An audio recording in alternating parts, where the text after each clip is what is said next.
ইসলামের প্রত্যেকটা বিষয়কে আপনি যুক্তি বিজ্ঞান দর্শন দিয়ে প্রমাণ করতে পারবেনই জরুরি না, কারণ এগুলোর সীমাবদ্ধতা আছে।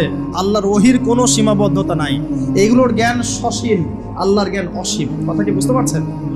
আল্লাহর জ্ঞানে সবকিছু ধরে, আমাদের বুদ্ধিতে সবকিছু কখনোই ধরবে না। ধরতে পারলে তো আমরাই রব হয়ে যেতাম। নাউজুবিল্লাহ। ইসলাম ছাড়া অন্য দিন চলবে কিনা প্রশ্ন, উত্তর আল্লাহ দিচ্ছেন সূরা আল ইমরানের মধ্যেই।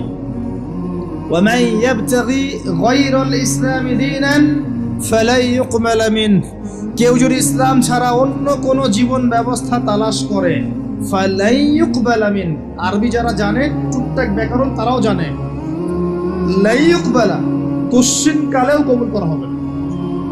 কখনো হবে এমন না, ফালাই ইউকবালা, কোশ্চিন কালেও কবুল করা হবে না, ফুল স্টপ। কেউ যদি ইসলাম ছাড়া অন্য কোনো জীবন ব্যবস্থা তালাশ করে, ইসলাম ছাড়া অন্য কোনো তন্ত্র মন্ত্র দর্শন ইত্যাদি তালাশ করে, এগুলোর মধ্যে সবকিছু সমাধান খুঁজে এগুলো আনুগত্য করে, আল্লাহ বলছেন কোশ্চিন কালেও ওর কাছ থেকে কোনো আমল কবুল করা হবে না। ওয়া হুয়া ফিল আখিরাতি মিনাল খাসিরিন, এবং পরকালে সে ব্যক্তি খাসিরিন, ক্ষতিগ্রস্তদের অন্তর্ভুক্ত হবে ইনশাআল্লাহ তাআলা। বেস কি? ইসলামের ভিত্তি কি? কোরআন এবং হাদিস। যদি কেউ বলে আমি কোরআন মানি হাদিস মানি না, সুস্পষ্ট কাফের।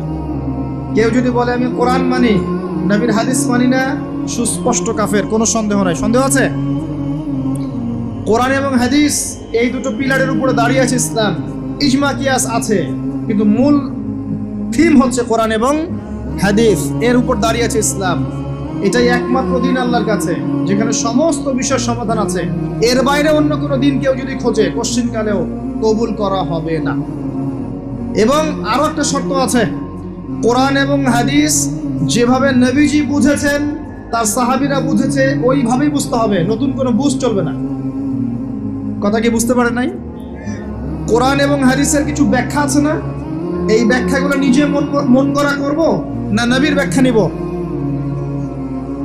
একটা আয়াত আছে কোরআনের মধ্যে, তোমরা সেহরি করো, পানাহার করো, যতক্ষণ না সাদা সুতা কালো সুতা থেকে আলাদা করা যায়। এখন কি আপনি রাতের বেলা সুতা নিয়ে বসে থাকবেন আর খাওয়া দাওয়া করবেন? কি করবেন?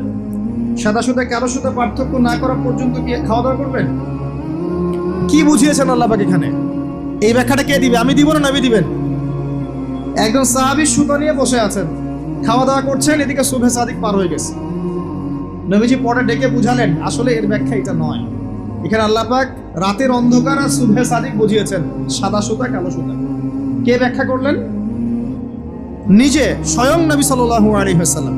আরবি জানার পরেও, আরবি জাতীয়তাবাদে থাকার পরেও, আরবি ভাষা বোঝার পরেও সাহাবী ব্যাখ্যা করতে পারলেন না। আর এত সহজ আপনি অনুবাদ করে ইসলামের ব্যাখ্যা করে ফেলবেন। অনুবাদ পড়েই, তাফসির পড়েই কোরআন হাদিস নতুন নতুন মন করা ব্যাখ্যা করা শুরু করলেন।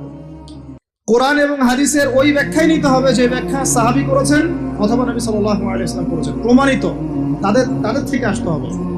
নিজের মন করা কোনো ব্যাখ্যা চলবে না, তবে ইস্তেহাদ চলবে। কি চলবে? ইস্তেহাদ মানে একটা মাসআলা দেয়া আছে, এই মাসআলার আলোকে আপনি অন্য অন্য মাসআলা বের করতে পারবেন। যেমন আল্লাহ পাক বলেছেন মাদক খেও না, মাদক খেও না, এটা হারাম, ছেড়ে দাও। আচ্ছা, এখন এখানে তো কোরআনে তো সিগারেট শব্দ নাই, এখানে তো ইয়াবা শব্দ নাই, এখানে তো এই যে ফেন্সিডিল শব্দ নাই, গাঁজা শব্দ নাই, আফিম নাই, যেগুলো আপনাদের এখানে চাষ হয়, তাই না? তামাক নাই, এগুলো নাই।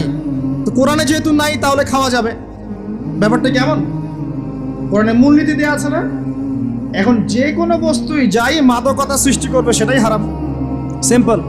এই যে ইস্তেহাদ করলেন আপনি, এটার অপশন আছে, এর দরজা খোলা আছে, কিন্তু নতুন মন করা ব্যাখ্যা চলবে না। অন্যান্য সমস্ত ধর্মের ভালো ভালো জিনিসগুলোকে নিয়ে নতুন একটা ধর্ম চালু করলেন আর সবাইকে ওইদিকে ডাকছেন। এইসব তন্ত্রমন্ত্রে ইসলাম বিশ্বাস করেন। চূড়ান্ত সঠিক রিলিজিয়ন ইসলাম, এখানে সমস্ত কিছু সমাধান আছে, এখানেই সবকিছু আছে, এর বাইরে কিছু নাই। হ্যাঁ, ইসলামের কল্যাণের সাথে যদি কোনো কিছু মিলে যায়, ওই বিষয়টা নিতে আমাদের কোনো আপত্তি নেই, কিন্তু কোরআন সুন্নাহর মূলনীতির সাথে কোনো কিছু যদি না মেলে, সেটা মানতে মুসলিমরা কোশ্চিন কালেও বাধ্য নয়। এবং তালগোল পাকিয়ে সমস্ত ধর্মের কিছু নিয়ে একটা নতুন ধর্ম তৈরি করার অধিকার আল্লাহ কাউকে দেন নাই। এটা একটা প্রবৃত্তির দাসত্ব, নতুন ধর্ম। এটা একটা মানব সৃষ্ট ধর্ম। যে ব্যক্তি এগুলোতে বিশ্বাস করবে, সে ইসলাম থেকে খারিজ হয়ে যাবে ইনশাআল্লাহ।